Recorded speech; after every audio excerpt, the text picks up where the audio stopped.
उधर बीजेपी में टिकट वितरण में मची खींचतान का असर प्रचार पर भी दिखाई दे रहा है। बीजेपी के कई नेता टिकट वितरण से नाराज होकर प्रचार में रुचि नहीं दिखा रहे हैं। ऐसे में कुछ सीटों पर पार्टी के लिए उलझन खड़ी हो गई है।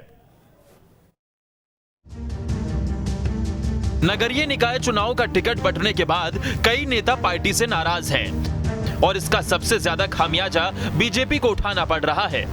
ऐसा नहीं है कि कांग्रेस में सब कुछ ऑल इज वेल है। ऐसी कुछ स्थिति एमपी कांग्रेस में भी देखने को मिल रही है। दरअसल सिफारिश करने के बाद भी टिकट नहीं मिलने से नाराज होकर कई नेता घर बैठ गए हैं। पार्टी के प्रचार अभियान में नेताओं का सक्रिय न होने के चलते महापौर प्रत्याशियों की समस्याएं बढ़ रही हैं। हालांकि मुख्यमंत्री शिवराज सिंह चौहान लगातार पार्टी नेताओं को समझाइश दे रहे हैं।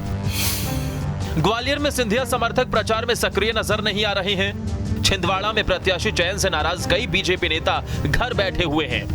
इंदौर में पूर्व महापौर कृष्ण मुरारी मोघे, पूर्व स्पीकर सुमित्रा महाजन सक्रिय नहीं हैं। जबलपुर में कमलेश अग्रवाल को टिकट न मिलने से कई नेता नाराज हैं। सागर में केवल मंत्री भूपेंद्र सिंह समर्थक ही सक्रिय नजर आ रहे हैं। निश्चित रूप से कुछ बड़े नेता अभी जमीन पर इसलिए दिखाई नहीं दे रहे हैं कि उनके ऊपर अपने आप में कुछ चुनाव क्षेत्र की जिम्मेदारी है, किसी नगर पालिका या नगर निगम की भी जिम्मेदारी है और कहीं ना कहीं उनका जो प्रभार क्षेत्र होता है उसकी भी जिम्मेदारी होती है। आने वाले दिनों में आप देखेंगे कि सारे के सारे लोग, क्योंकि चुनाव का समय बहुत कम है, 10 दिन का ही चुनाव लगभग है, इसलिए सब अपने क्षेत्रों में दिखाई देंगे और जो भी खबरें इस तरह से जनित हो रही हैं उनको अपने आप जवाब मिलेगा। वहीं इस मुद्दे पर कांग्रेस का कहना है कि बीजेपी में जमकर गुटबाजी चल रही है। सिंधिया समर्थक नाराज होकर प्रचार नहीं कर रहे हैं।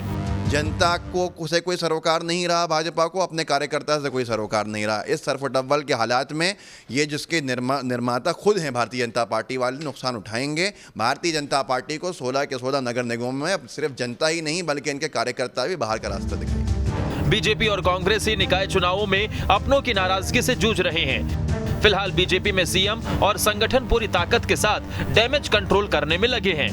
अब देखने वाली बात होगी कि ये कितना असरदार साबित होता है। महापौर के प्रत्याशियों द्वारा भाजपा संगठन को इस बात की शिकायत भी की गई है और इसके बाद ये प्रयास किया जा रहा है कि जल्दी से जल्दी समन्वय बन जाए, क्योंकि अब वोटिंग को लंबा समय नहीं बचा है। इसलिए कहीं ना कहीं ये चुनौती भाजपा के लिए सामने आ रही है। बुलंद सर्वे के साथ नितेंद्र शर्मा, न्यूज स्टेट भोपाल। तो वहीं नगर निकाय और पंचायत चुनावों में पहली बार बच्चों की बात हो रही है। बाल आयोग और कुछ सामाजिक संगठन इस चुनावों में बच्चों के भी अधिकारों और हितों की बात होनी चाहिए, इस पर जोर दे रहे हैं। चुनाव में बच्चे वोटर नहीं होते, इस कारण राजनीतिक दल बच्चों से जुड़े मुद्दों पर चुनाव के दौरान ध्यान ही नहीं देते हैं। बाल आयोग ने इस बार सभी कलेक्टर्स को बाल अधिकार सुरक्षा पत्र का प्रारूप भेजा है। बाल आयोग ने कलेक्टर से इस बात का निवेदन किया है कि जीत के प्रमाण पत्र को देते समय बच्चों की सुरक्षा का पत्र भी दें। इस चुनाव में जो अभी नगर पालिकाओं और ग्राम पंचायतों का हो रहा है, बहुत सारे उम्मीदवारों ने इसको अपने प्रचार में शामिल किया है। उन्होंने इसे अपने घोषणा पत्र में शामिल किया है। कुछ लोगों ने पर्चे छपाए हैं, कुछ लोगों ने सोशल मीडिया का उपयोग किया है इसका प्रचार करने में, तो कुछ लोगों ने दीवार पर लिखवाया है। यूनिसेफ के साथ मिलकर चाइल्ड राइट्स के लिए काम करने वाली एक संस्था ने भी बच्चों से जुड़े 24 बिंदुओं को सभी राजनीतिक दलों को भेजा है। मिलन दांगी, जनपद सदस्य पद हेतु सेमई वार्ड क्रमांक 14 से जनपद प्रत्याशी हूँ, जिला दतिया, मध्य प्रदेश। मैं जो सरकार की योजना है मैं उन पर खरे उतरूँगा, जैसे बच्चों को प्राप्त अधिकारों से के संरक्षण के लिए व बच्चों के समुचित और सर्वगुण विकास के लिए शिक्षा, स्वास्थ्य, पोषण, सुरक्षा, सहभागिता व अन्य संचालित योजना व कार्यक्रमों को प्रभावी रूप से क्रियान्वित करूँगा। इन लोगों की ये भी मांग है कि बच्चों और महिलाओं के लिए नगरीय निकायों और पंचायतों का 30% बजट होना चाहिए। बच्चे देश का भविष्य हैं और आने वाले कल के मतदाता भी।